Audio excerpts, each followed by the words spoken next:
আসসালামু আলাইকুম। আমি আজকে নতুন একটি রেসিপি নিয়ে আপনাদের মাঝে এসেছি। আমার রেসিপিটা শুরু থেকে শেষ পর্যন্ত দেখবেন। কিভাবে ঘরোয়া পদ্ধতিতে সহজভাবে মোগলাই পরোটা তৈরি করা যায়। এখন আমি একটি বাটিতে 2 কাপ ময়দা দিব। এরপর দিয়ে দিব স্বাদমতো লবণ, দিয়ে দিব হাফ চামচ ইস্ট গুঁড়া, দিয়ে দিব 2 চামচ তেল, দিয়ে হাতের সাহায্যে ভালো করে মিশিয়ে নিব। মিশিয়ে নিয়ে এরপর দিয়ে দিব 1 চামচ চিনি দিয়ে আবারও ভালো করে মিশিয়ে নিব। এরপর আস্তে আস্তে পানি দিয়ে একটি ডো তৈরি করে নেব। ডোটা তৈরি হয়ে গেল, এর উপরে হালকাভাবে একটু তেল মেখে দিব, দিয়ে 30 মিনিট ঢেকে রেস্টে রাখব। 30 মিনিট পর আমি আবারও ডোটা নেড়ে চেড়ে মিশিয়ে নেব, নিয়ে 4টি ভাগে ভাগ করব।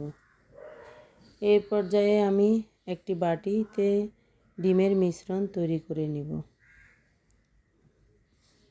প্রথমে দিয়ে দিব পরিমাণ মতো পেঁয়াজ কুচি, তারপর দিয়ে দিব কাঁচামরিচ কুচি, এরপর দিয়ে দিব গাজর কুচি, দিয়ে হাফ চামচ হলুদ গুঁড়া দিব, হাফ চামচ ভাজা জিরার গুঁড়া দিব, হাফ চামচ ধনিয়া গুঁড়া দিব, দিয়ে এরপর দিয়ে দিব স্বাদ মতো লবণ। এরপর দিয়ে দিব 2টি ডিম দিয়ে ভালো করে নেড়ে চেড়ে নেব। ভালো করে নেড়ে চেড়ে হয়ে গেল আমার ডিমের মিশ্রণ। ডিমের মিশ্রণ তৈরি হয়ে যাওয়ার পর একটি রুটি বানিয়ে নেব। রুটির মধ্যখানে আমি ডিমের মিশ্রণ দিয়ে দিব। দিয়ে এখন আমি পরোটার শেপ দিয়ে নিব। এভাবে আপনারা পরোটার শেপ দিয়ে নেবেন। আমি যেভাবে দিচ্ছি আপনারাও সেভাবে দিয়ে নেবেন। এইভাবে আমার হয়ে গেল মোগলাই পরোটা। এরপর একটি পাত্রে আমি আগে থেকে তেল গরম বসিয়ে দিয়েছি। এখন তেল গরম হয়ে গিয়েছে, এর মাঝে দিয়ে দিব মোগলাই পরোটাটা আমি উল্টে পাল্টে ভেজে নিব। 5 মিনিট ভেজে নেওয়ার পর দেখেন আমার পরোটাটা কত সুন্দর হয়েছে। এই পর্যায়ে আমি পরোটাটা তুলে নিব।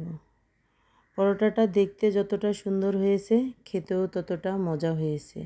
আপনারা এভাবে ঘরে সহজ উপায়ে পরোটা তৈরি করে নেবেন। এখন আমি একটি পরোটা ছুরির সাহায্যে কেটে আপনাদেরকে দেখাচ্ছি।